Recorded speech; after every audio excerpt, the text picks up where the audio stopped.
Welcome to 3 minutes அழகோ அழகு சீரியலில் இன்றைக்கி எபிசோடில் என்ன நடந்துச்சுன்னு பார்க்கலாம் வாங்க. மறக்காமல் சப்ஸ்கிரைப் பண்ணிவிட்டு பாருங்கள். பாக்கியராஜ் ரேவதியை ரேவதி நம்ம வீட்டுக்கு போகலான்னு சொல்லிட்டு ரொம்ப அழுந்துக்கிட்டே கூப்பிட்றாங்க. இல்லை நான் வேணாண்ணே, பிள்ளைங்கள்லாம் தூங்குது, நான் வரல, அப்படின்றாங்க. இல்லை ரேவதி, உன்னை நான் இங்கே விட்டுட்டு போக எனக்கு மனசே இல்லை, நீ வா. என்ன ஆச்சு, எதனால் நீ வெளியே இருக்க, நான் வரலன்னா மட்டும் என்ன ஆயிருக்கும் அப்படின்றாங்க.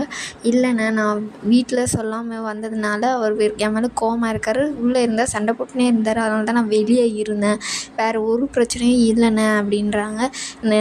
நீ வா ரேவதி, நம்ம வீட்டுக்கு போகலாம், நம்ம எதாக இருந்தாலும் நாளைக்கே பேசிக்கலாம் வா அப்படின்னு சொல்லிட்டு சொல்கிறாங்க. இல்லைண்ணே, நான் உள்ளே போகிறேன், அவர் தான் உள்ளே கூப்பிட்றாரு இல்லை அப்படின்னு சொல்லிட்டு போகிறாங்க. அவர் இருந்து கையை பிடிச்சிக்கிட்டு வேணாம் ரேவதி அப்படின்றாரு. இல்லைண்ணே நான் போகிறேன் அப்படின்னு சொல்லிட்டு போயிடுறாரு. உள்ளே போனவுடனே பார்த்தீங்கன்னா தண்டராஜன் கேட்குறாரு, என்ன உன் அண்ணா என்ன நீ சொல்லாமல் அவன் எப்படி இங்கே வந்தேன், என்கிட்ட எனக்கு ஃபோன் அங்கே இருக்குது, என்னென்னா ஃபோனோட வெளியே தள்ளினீங்க, நீங்கள் என்கிட்ட ஃபோன் இல்லாத நான் எப்படி எங்கள் அண்ணனை கூப்பிட முடியும், அது ஏதோ நினச்சிக்கிட்டு என் மேலே பாசம் இருக்கிறதுனால நான் வந்திருக்கு அப்படின்றாங்க.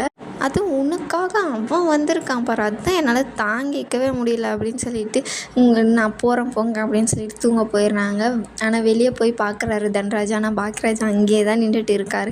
மறுபடியும் அவன் வெளியே வந்துடுவாளா, ரேவதி அமுச்சிடுவாங்களோ அப்படின்னு சொல்லிட்டு அண்ணன் பாசம் இருக்க தானே செய்யும். அப்புறம் அவரும் வீட்டுக்கு கிளம்பி போயிடுறாரு. காலையில் பார்த்தீங்கன்னா நம்ம ஆஃபீஸ்க்கு போகிறதுக்காக பாக்கியராஜ் ரெடி ஆகிறதுக்காக போகிறாரு. அப்போ மலர் உள்ளே வராங்க. நான் வேணா ரேவதிக்கு ஃபோன் பண்ணி பார்க்கவா, நான் எப்படி இருக்காளோ என்னன்னு எனக்கு தெரியல, இல்லை நான் ஃபோன் பண்ணி பார்த்தேன், நல்லா தான் இருக்கேன், எந்த பிரச்சனையும் இல்லை அப்படின்னு சொல்லிடுறாங்க, மறைச்சிடுறாங்க அதை.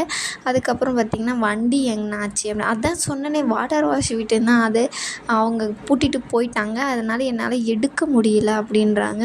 நீங்கள் ஏன் என்கிட்ட போய் சொல்லாதீங்க பாக்கியராஜ், நீங்கள் உண்மையாக சொல்லுங்கள், எங்கே வண்டி அப்படின்னு சொல்லிட்டு கேட்குறாங்க. அவரும் உண்மையாக சொல்லிடுறாரு. இந்த மாதிரி நான் பசங்களுக்கு காது குத்துக்காக கொஞ்சம் காசு வாங்கியிருந்தேன், 2 மாதமாக நான் அதை கொடுக்காம விட்டுட்டேன், 15,000 ரூபாய் கொடுக்கலன்னு சொல்லிவிட்டு அவங்க ஆஃபீஸ்கிட்ட என் வண்டியை எடுத்துகிட்டு போயிட்டாங்க அப்படின்னு சொல்கிறாரு. இதை ஏன் என்கிட்ட முன்னாடியே நீங்கள் சொல்லலை அப்படின்னு சொல்கிறாங்க. வீட்டில் எது நடந்தாலும் ஏன் உங்கள் செலவில் எல்லாமே உங்கள் தலைமையில் ஏன் போட்டுக்கிறீங்க அப்படின்னு சொல்லிட்டு பீரோவில் இருந்து காசு 15,000 ரூபாய் எடுத்து அவங்கக்கிட்ட கொடுக்குறாங்க. இது உனக்கு ஏது இவ்வளோ காசு, நீங்கள் கொடுத்தது தான், அது அப்படியே எனக்கு என்ன செலவு, நான் அப்படியே அதை வச்சுருந்தேன் அப்படின்றாங்க. அதுக்கப்புறம் பார்த்திங்கன்னா சாப்பிட்றதுக்காக எல்லாம் உக்காந்துட்டு இருக்காங்க. மலரோட மாமியார் கேட்குறாங்க, எங்கே மதியம் அவன் புருஷன் உட்காந்து சாப்பிட்டுட்டு இருக்கா, பரிமாறாத என்ன வேலை அவளுக்கு அப்படின்னு சொல்லிட்டு கேட்குறாங்க. அவள் காலேஜ்லேருந்து ஃபோன் வந்துச்சு, அதை பேச போயிருக்கா, அதனால என்ன பிரச்சனை, இப்போ நான் தான் இருக்கல அத்தை, நான் போடுறேன், இதில் என்ன அவள் தான் போடணும், அவளை கூப்பிடும் முதல்ல அப்படின்னு சொல்லிட்டு மதியம் கூப்பிட்றாங்க.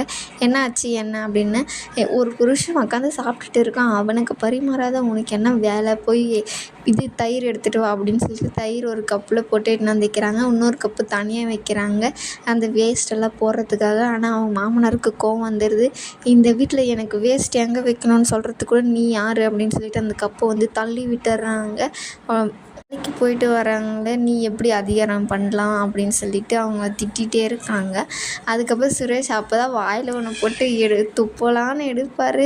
இதை கப்பில் வைக்கவா, கீழே வச்சாலும் பிரச்சனை, கப்பில் வச்சாலும் அவளுக்கு சப்போர்ட் பண்ணுறான்னு பிரச்சனை அப்படின்னு சொல்லிட்டு தட்டில் வைப்பார். என்னடா அவளை பயந்துட்டு நீ தட்டிலேயே ஓரமாக வைக்கிறியா அப்படின்றாங்க. நான் இல்லைம்மா அப்படின்னு சொல்லிட்டு அதுக்கப்புறம் வெள்ளை சாப்பிட்டு போயிடுறாங்க. போனவுடனே பின்னாடி துணி காய வைக்கும்போது அந்த வேஸ்ட்டு அந்த தட்டில் வைக்கிறதுக்கு கூட என்னங்க பிரச்சனை, இதெல்லாம் ஒரு பிரச்சனைன்னு இவங்க இது பண்ணுறாங்க. பொண்ணுங்க அங்கங்கே என்னென்ன வேலை செய்கிறாங்க, இவங்க இவங்களுக்கு அடிமையாகவே இருக்கணும்னு நினைக்கிறாங்க. நீ நினைக்கிறது கரெக்டு தான், ஆனால் இந்த வீட்டில் நினைக்கிற பற்றியா அதுதான் தப்பு அப்படின்னு சொல்லிட்டு மலர் மதிக்கிட்ட சொல்லிகிட்டே இருப்பாங்க. கரெக்டாக பாக்கியராஜ் வருவார். நீ கொடுத்த காசை நான் அங்கே போய் கொடுத்துட்டு வண்டியை எடுத்துகிட்டு வந்துட்டேன் அப்படின்னு சொல்லிட்டு சொல்கிறாங்க. என்னாச்சு என்ன அப்படின்னு சொல்லிட்டு மதியம் கேட்க வராங்க. இதோடு இந்த எபிசோடு முடியுது.